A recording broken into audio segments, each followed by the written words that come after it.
மகான் வாழ தியாகியாகி பூலோகம் மீதிலே வாழ தியாகியாகி பூலோகம் மீதிலே மகான் காந்தி மகான் மகான் காந்தி மகான்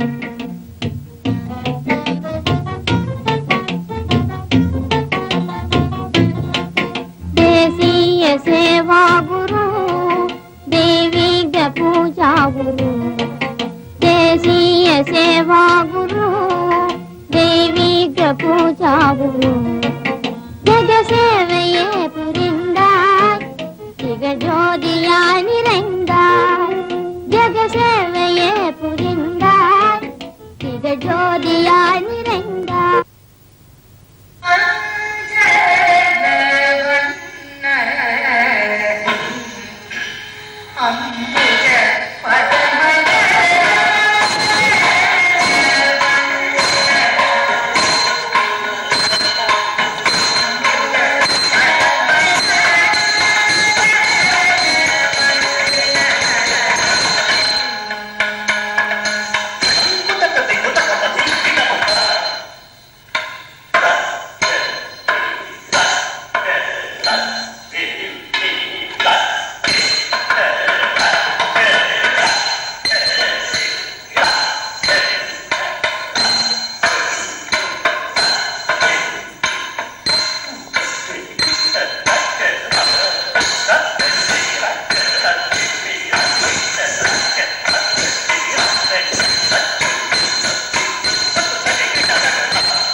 காலத்தை கடந்தது கலை என்றால் காலத்தை வென்றவன் உண்மை கலைஞன். இந்த அசைக்க முடியாத உண்மையின் வடிவமாக இன்றும் நடமாடுகிறார் கமலா. பரதநாட்டியமா பேபி கமலாதான் என்ற எண்ணத்தை ரசிகர்களின் நெஞ்சினில் ஊன்ற வைத்த இந்த கலை குழந்தை முதலில் நடமிட ஆரம்பித்ததென்னவோ சம்பு மகராஜ் போன்ற மேதைகளின் கதக் சொற்கட்டுகளுக்குத்தான். உலகப்போர் குறுக்கிட்டது, தமிழ் கலை உலகம் பேறு பெற்றது. தஞ்சை தரணியில், காவிரி கரையில், மாயூரமா மயிலாடுதுறையில் காட்டுமன்னார் கோயில் முத்துக்குமாரசாமி பிள்ளையின் குருகுலத்தில் இந்த மயிலாடும் கலையை முறைப்படி பயிலத் துவங்கினாள். குருவின் வழிகாட்டுதலுக்கு இசைந்து மேற்கொண்டு மெருகேற்ற வழுவூர் ராமையா பிள்ளையிடம் தன் பயிற்சிகளை தொடர்ந்தார் கமலா. குருவால் சிஷ்யைக்கு பெருமையா, சிஷ்யால் குருவுக்கு பெருமையா என்ற கேள்வி எழும் அளவுக்கு தனக்கு கலை கல்வியை அளித்த குருவை, அமரர் வழுவூராரை இன்றளவும் பக்தியுடன் நினைவு கூறுகிறார் கமலா. கமலாவின் திக்விஜயம் தொடர்ந்தது. நாட்டியத்திற்கு திருமதி ருக்மிணி தேவி அருண்டேல் ஒரு தனி மதிப்பை அளித்தார் என்றால், தங்கள் குழந்தைகளும் பேபி கமலாவை போல வரவேண்டும் என்ற ஆசையை கொழுந்துவிட்டெரிய செய்தவர் கமலா. ஆனால் அவரின் மனதில் இந்த நாட்டிய ஆசையை வளர்த்தவர். எங்க அம்மாக்கு டான்ஸ்னா ரொம்ப பிடிக்கும். சின்ன வயசுல 12-13 வயசுல எல்லாம் நிறைய பால சரஸ்வதியோட டான்ஸ், கும்பகோணம் வரலட்சுமி சிஸ்டர்ஸ் அவளோட டான்ஸ் எல்லாம் நிறைய பார்த்திருக்கா. அது அவளுக்கே ஆசை இருந்திருக்கணும், டான்ஸ் பண்ணணும், பாட்டு பாடணும்லாம் நிறைய ஆசை இருக்கு. பாட்டு நல்லா பாடுவலாம். ஆனா அவளுக்கு 13 வயசுல கல்யாணம் ஆனதுனால இதெல்லாம் டான்ஸ் எல்லாம் பண்ண முடியல அப்பெல்லாம். எனவே எங்க அம்மாவுக்கு டான்ஸ்னா ரொம்ப பிடிக்கும். ஸோ அதை நான் கற்றுக்க ஆரம்பிச்சேன். அதுலேருந்து ஒரு ஆசை, டான்ஸ்னாக்க நம்ம டான்ஸ் பண்ணணும், நல்ல பேர் வாங்கணும் அப்படின்னு ஒரு ஆசை. அதில் குடும்ப சூழ்நிலை வேற. எங்க அப்பா விட்டுட்டு போயிட்டார் எங்க அம்மாவை. இந்த மாதிரி பணம் இல்லை, செல்வம் எப்படி சம்ரட்சணை பண்றதுன்னு தெரியல. ஸோ எல்லாம் முதல் பொண்ணாகி என் தலையில விழுந்தது. எல்லாம் நான் தான் குடும்பத்துக்கு முதல் புள்ள மாதிரி, பொண்ணு மாதிரின்னு வச்சுக்கோளேன். சாஸ்திரிய நாட்டியமும் சங்கீதமும் சினிமாவின் வெற்றிக்கு பெரிதும் காரணமாக இருந்த காலகட்டத்தில் ரஞ்சித் மூவி டோன் சந்துலால் ஷாவின் மூலம் ஹிந்தி துறையுலகிலும், திரு ஏவி மையப்ப செட்டியார் மூலமாக தமிழ் உலகிலும் நுழைந்தவர் கமலா. ஜெகதல பிரதாபன், வேதாள உலகம், நாம் இருவர் போன்ற பல படங்களின் மூலம் ரசிகர்களின் மனதை கொள்ளை கொண்டவர் குமாரி கமலா. சினிமாவில் ஆடினாலும் சாஸ்திரிய நாட்டியத்திற்கு எந்த ஒரு தூய்மை குறைவும் ஏற்படவே இல்லை என்பது கமலாவின் கலை திறனுக்கு எடுத்துக்காட்டு. ஆடும்போது நாட்டியமாகவே கமலா மாறுகிறார் என்பதால் பார்ப்பவர் விவரிக்க முடியாத ஒரு கலை அனுபவத்தில், இறை அனுபவத்தில் திளைத்து விடுகிறார்கள் என்றால் மிகையாகாது.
டான்ஸ்ல இருக்கிற கிரேஸ், அந்த நளினம், அதுக்கு நீங்க ரொம்ப பெயர் பெற்றவங்க. என்ன அதனுடைய ரகசியம் என்ன தெரிஞ்சுக்கலாம்? ரகசியமா எனக்கு தெரியாது, அது பகவான் கொடுக்கறது.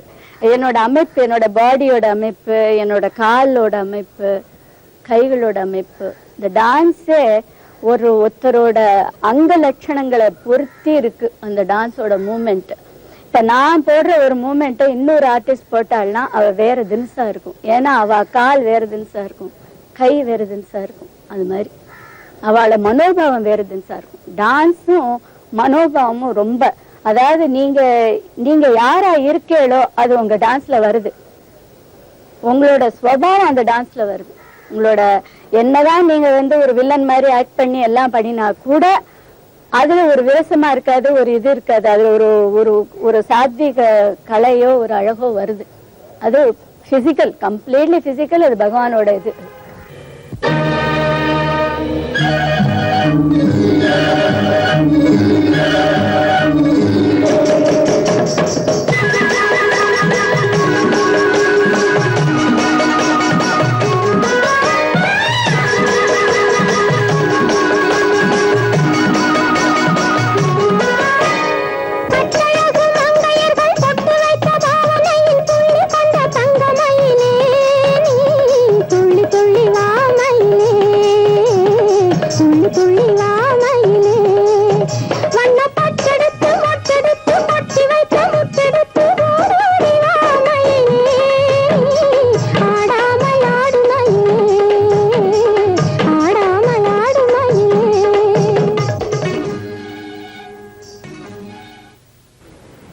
ஒரு பதம் அல்லது வர்ணம் அல்லது கீர்த்தனம், இதுக்கு நீங்க அபிநயம் பிடிக்கும்போது அதனுடைய அர்த்தத்தை முழுமையா ஒவ்வொரு தடவையும் அந்த அர்த்தத்தை உணர்ந்து நீங்க அபிநயம் பிடிப்பீங்களா, இல்ல மெக்கானிக்கலா அது பாட்டுக்கு எந்திரமயமாவே வந்துருமா?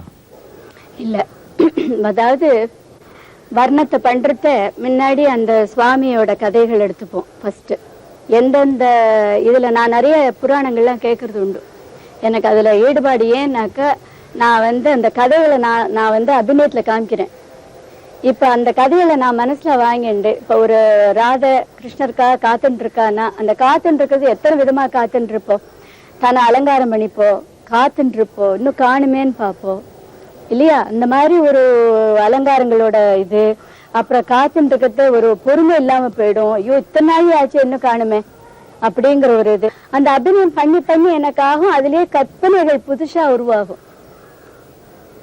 இப்ப முன்னாடி ஒரு புடவையை கட்டிட்டு முன்னாடி ட்ரெஸ் பண்ணிக்க ஆரம்பிக்கிறான்னு இது பண்ணினாக்கா அது போக முன்னாடி கண்ணாடியை பார்த்து அப்புறம் கண்ணில் மை இட்டுண்டு பூ வச்சுண்டு அது மாதிரி காத்துட்டு இருக்கிற மாதிரி எல்லாம் ஒரு ஐடியா தோணும்.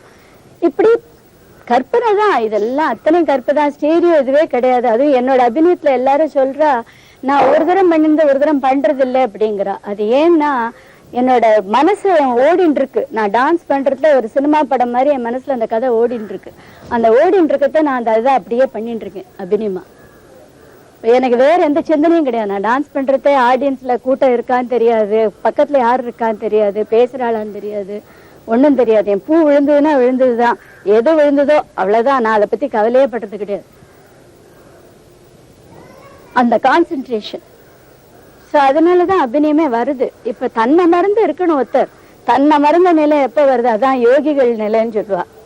அவளுக்கு கூட இருக்கிறதுலாம் என்ன நடக்கிறதுனே புரியாது. அவளுக்கு ஒரே சிந்தனை என்னன்னா, அது அவளோட தியானம். என்ன நடக்கிறது, எப்படி பாக்குறா, அவ கண்ணால பாத்துட்டு இருக்கான், மனசு அகக்கண்ல பாக்குறாங்கிற மாதிரி அகத்துல இது நடந்துட்டு இருக்கு. அது வெளியில வருது அபிநயத்துல. இப்ப இந்த சந்தனத்தை அரைச்சு தேய்க்கிறதுங்கிறதுல கூட அந்த கையில் இருக்கிற ஈர அம்சத்தை கூட நீங்க மேடைக்கு கொண்டு வருவீங்க அப்படின்னு சொல்லுவாங்க.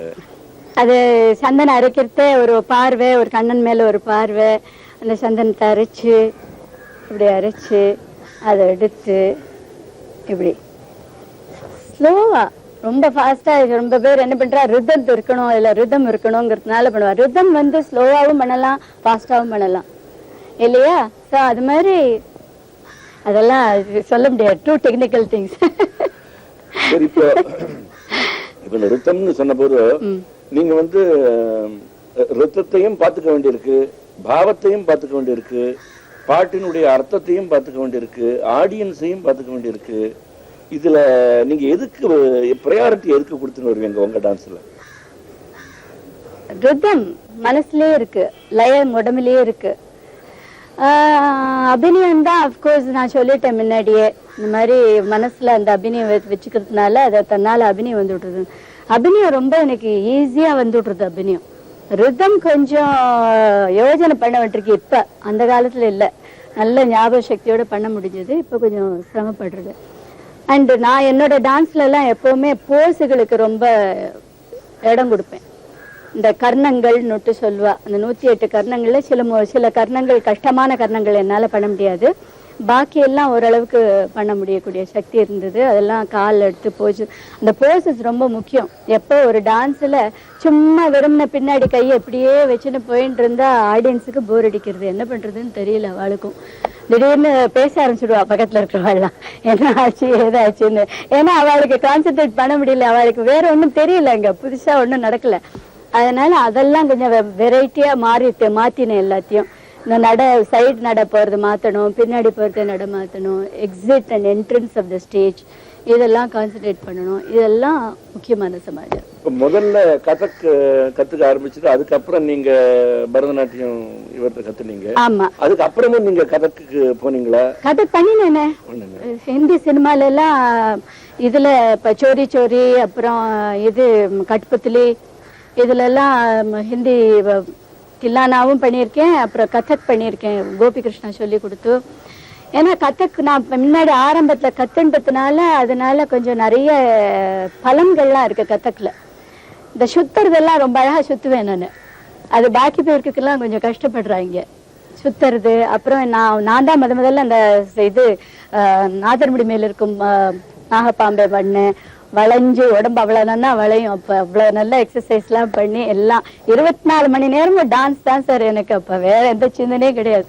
காத்தால எழுந்தேன்னா இது முடிஞ்ச உடனே ஷூட்டிங், மேக்கப் போட்டு ஷூட்டிங் போக வேண்டியது, திருப்பி வர வேண்டியது, அவ்வளவுதான். சாயந்தரம்னா பீச்சுக்கு போய் உட்காந்துக்க வேண்டியது, பினிஷ். அது சினிமா பார்க்க வேண்டியது. ரெண்டு பாணி நடனங்கள், பரதநாட்டியம் வேற கதக் வேற, இது ரெண்டையும் மிக்ஸ் பண்ண ஒரு ஃபீலிங் இல்ல? ஏன் எனக்கு வரலையே அது, அந்த மிக்ஸ் பண்ண ஃபீலிங்கே வரல. இப்ப பரதநாட்டியம் பண்றது அந்த அர்த்த மண்டலம் உட்காந்து அந்த திட்டத்தை எப்படி போடணுமோ, அந்த போஸ் எப்படி போடணுமோ, அது மாதிரி அது தனியா வந்துரும். கதக்குன்னு வந்து நின்றுட்டு பண்ணணும், அது தனியா வந்துரும். எனக்கு ஒண்ணும் வித்தியாசம், நான் இது பண்றதோ அதை மிக்ஸ் பண்றதோ அது பண்றதோ கிடையாது. ஆனா அந்த கதக் பண்றதுனால என்னோட ஒரு திரிதை போடுற வழி, அந்த போஸ் வச்சுக்கிற வழி, அந்த சுத்துறது, இதெல்லாம் எனக்கு இயல்பா வந்துடுத்து அந்த ஏர்லி ட்ரைனிங்னால.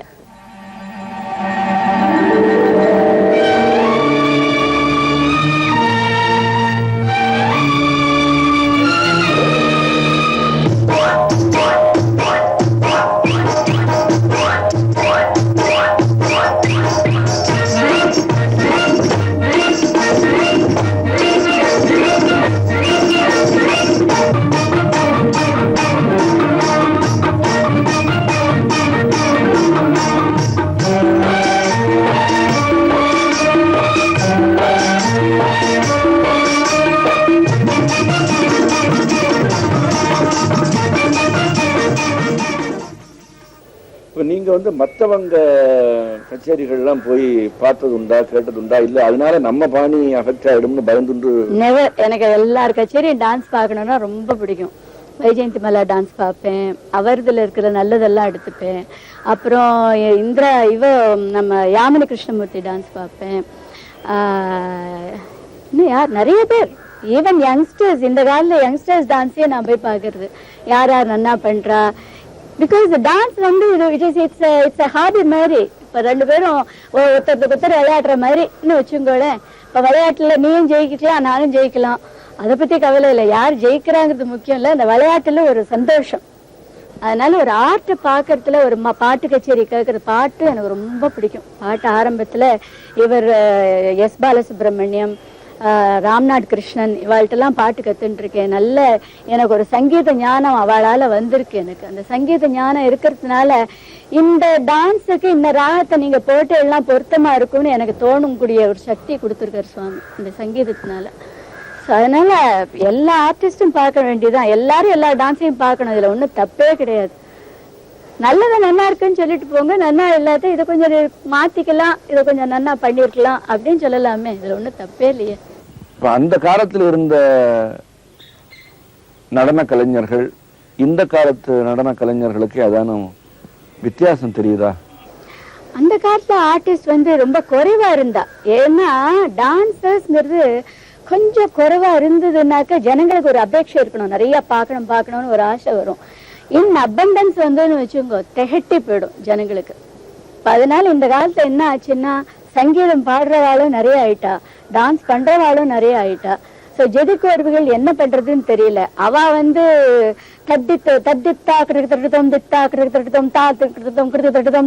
அவா பண்ணினாலும் அதை நம்ம தலைவிழா பண்ணி நம்ம வேற தினசா பண்ணணும்னு தான் தோன்றதே தவிர அதுக்கு மேல என்னத்துக்கு புதுமை பண்ண முடியும்? அந்த காலத்துல இருந்த அதே அளவுக்கு சாஸ்திரிய அம்சம், கிளாசிசிசம் இப்போ இருக்குன்னு நினைக்கிறீங்களா?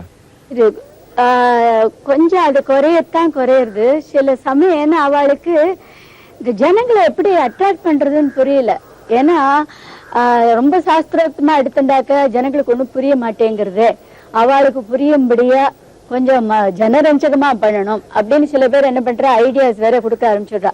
ஏன் சார் பரதநாட்டியம் ரொம்ப டல்லா போயின்னு இருக்கு, அதுல ஒரு அட்ராக்ஷனே இல்லையே அப்படின்னு யாராவது ஒரு கேள்வி கேட்பா. அந்த கேள்வி கேட்டோன்னா அதுக்கு என்னடா பதில்னு பாப்பா இவா. சரின்னுட்டு அதை கொஞ்சம் ஜன அட்ராக்ஷனா பண்ணோம்னா இன்னும் கொஞ்சம் ஃபாஸ்ட் மூவிங்கா வைக்கணும், இன்னும் டியூன்ஸை கொஞ்சம் வந்து இன்னும் பாப்புலர் டியூன்ஸா கொடுக்கணும், அப்படி இப்படின்லாம் இன்னும் பண்றான். ஸோ அதனால சில சமயம் ரொம்ப கிளாசிக்கலா நினைக்கிறவாளுக்கு இது வந்து அபத்தமா தோன்றுறது. எதுக்காக அப்படின்னுட்டு கிட்டத்தட்ட குருகுல வாசம் மாதிரி தான் நீங்க. ஆமா, எங்க வாத்தியார் சாரை தவிர வேற வாத்தியார் கிடையாது எனக்கு. அந்த மாதிரி யாரும் கத்துக்கிறதாக இல்ல. இப்ப வந்து குரு கிட்ட ஒரு விசுவாசமே இல்லாம போயிடுத்து. நான் வந்து 4 வயசுல டான்ஸ், நேத்தி கூட ஒரு கச்சேரி போயிருந்தேன், 4 வயசுல டான்ஸ் சொல்லி கொடுத்து அந்த குழந்தைக்கு அரங்கேற்றம் பண்ணினேன். ஆனா என் பேரை சொல்லவே மாட்டேங்கிறா ஸ்டேஜ்ல.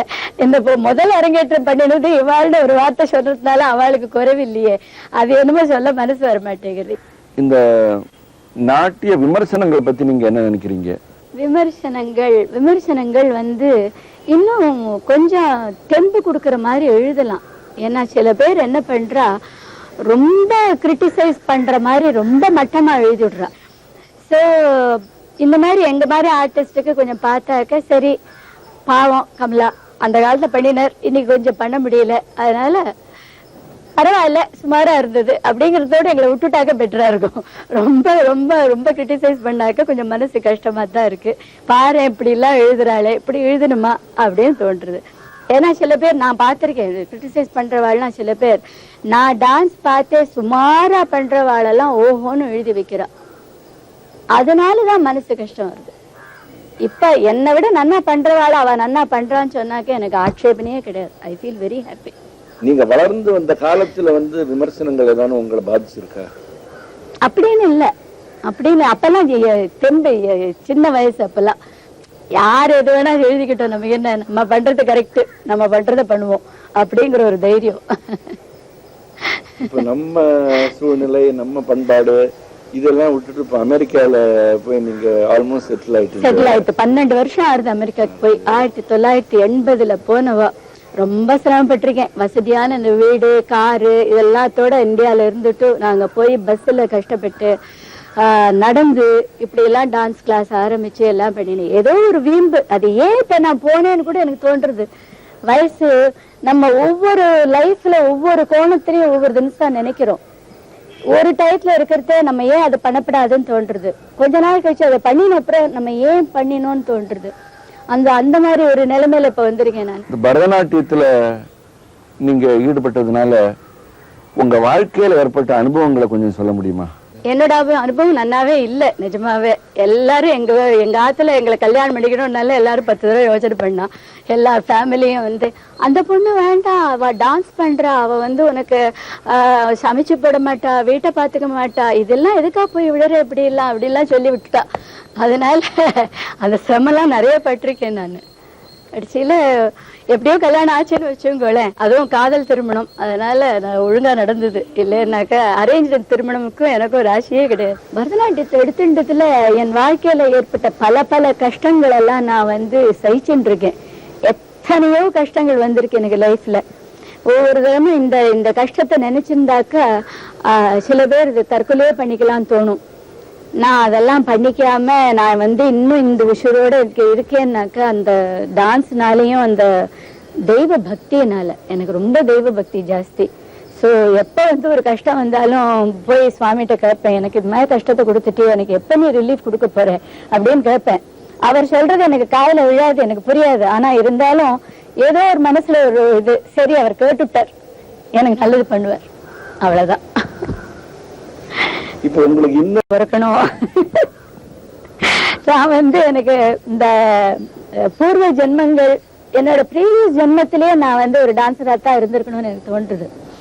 ஏன்னா அந்த கலையில அவ்வளவு ஈடுபாடு இருக்கணும்னாக்கா அப்படிதான் இருந்திருக்கணும். அதுலயும் எல்லாரும் சொல்றா வந்து ஒருத்தர்கிட்ட ஒருத்தருக்கு ரொம்ப பிரியம் ஜாஸ்தியா இருந்ததுன்னா அவ கூட வந்து இருப்பாளாம் அப்படின்னு சொல்றா. அது எவ்வளவு தூரத்துக்கு நிஜமா எனக்கு தெரியாது. ஆனா எனக்கு இன்னொரு ஜென்மத்துல நான் ஒரு ஜென்மத்துல டான்ஸரா ஆகணும், இன்னொரு ஜென்மத்துல ஒரு ஆண் பிள்ளையா பிறக்கணும்னு ஒரு ஆசை. ஏன்னா ஆண் பிள்ளைகளுக்கு வந்து ஜாஸ்தி கஷ்டம் கிடையாது, பெண்களுக்கு கஷ்டம் ரொம்ப ஜாஸ்தியா இருக்கு லோகத்துல. அதனால ஆண் பிள்ளையா இருந்து பார்க்கணும், அதுல ஒரு நல்ல இது கிடைக்கிறதா, ஒரு நல்ல வாழ்க்கை அமையறதா அப்படின்னு பார்க்கணும்னு ஒரு ஆசை. என்ன பிறந்துட்டோமேன்னு கொஞ்சம் வருத்தம் இருக்குங்களா? இருக்கு கொஞ்சம் இருக்கு, ஜாஸ்தி இல்ல, கொஞ்சம் இருக்கு. திரைப்படத்துறையில நீங்க கலந்துட்டீங்கிறதுல உங்களுக்கு ஒன்னும் வருத்தம் கிடையாது? ரொம்ப இல்லவே இல்ல, ரொம்ப சந்தோஷம் எனக்கு. எனக்கு சினிமாவால தான் எனக்கு இன்னும் பேர் கிடைச்சது, இன்னும் கச்சேரிகள் கிடைச்சது. நிச்சயமா சினிமா துறை வந்து ரொம்ப இழிவுபடுத்தி பேசுறா சில பேர், அது ரொம்ப தப்பு. நல்ல துறை. அதை வச்சுண்டு ஒரு மீடியாவை வச்சுண்டு ஜனங்களுக்கு எத்தனையோ நல்லதும் பண்ணலாம், கெடுதலும் பண்ணலாம், ரெண்டும் இருக்கு.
பேருலகம் அடியாருலகம் பெண்ணுலகம் என் பொன்னுலகம்